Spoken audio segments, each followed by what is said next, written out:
بسم الله الرحمن الرحيم.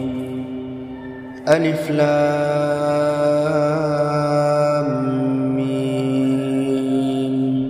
تنزيل الكتاب لا ريب فيه من رب العالمين.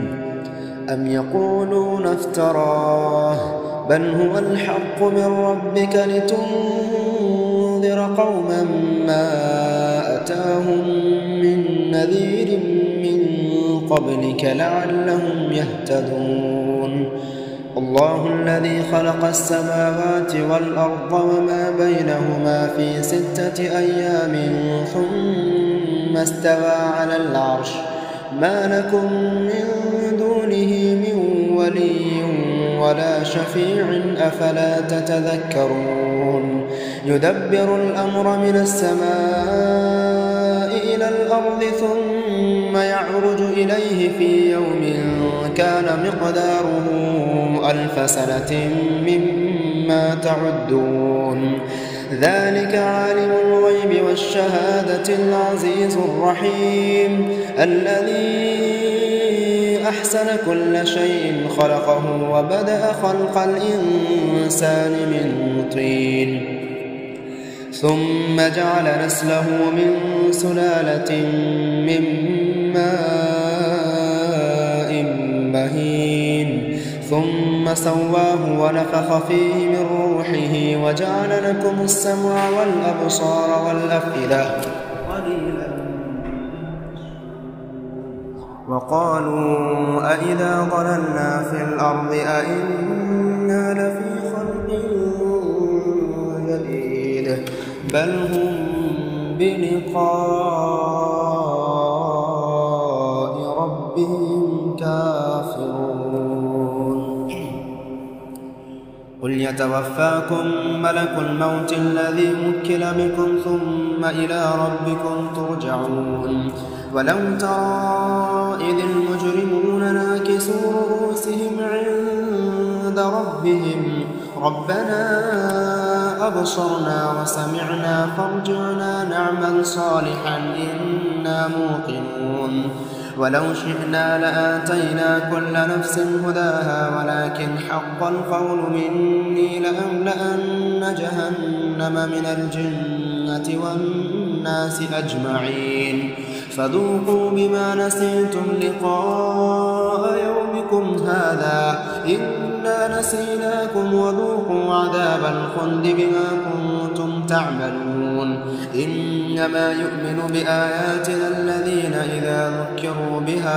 إذا ذكروا بها خروا سجدا وسبحوا بحمد ربهم وهم لا يستكبرون. تتجافى جنوبهم عن المضاجع يدعون ربهم خوفا وطمعا ومما رزقناهم ينفقون. فلا تعلم نفس ما أخفي لهم من قرة أعين جزاء بما كانوا يعملون. أفمن كان مؤمنا كمن كان فاسقا لا يستوون. أما الذين آمنوا وعملوا الصالحات فلهم جنات المأوى نزلا بما كانوا يعملون. وأما الذين فسقوا فمأواهم النار كلما أرادوا أن يخرجوا منها أعيدوا فيها وقيل لهم ذوقوا عذاب النار الذي كنتم به تكذبون. ولنذيقنهم من العذاب الأدنى دون العذاب الأكبر لعلهم يرجعون. ومن أظلم ممن ذكر بآيات ربه ثم أعرض عنها إنا من المجرمين منتقمون. ولقد آتينا موسى الكتاب فلا تكن في مرية من لقائه وجعلناه هدى لبني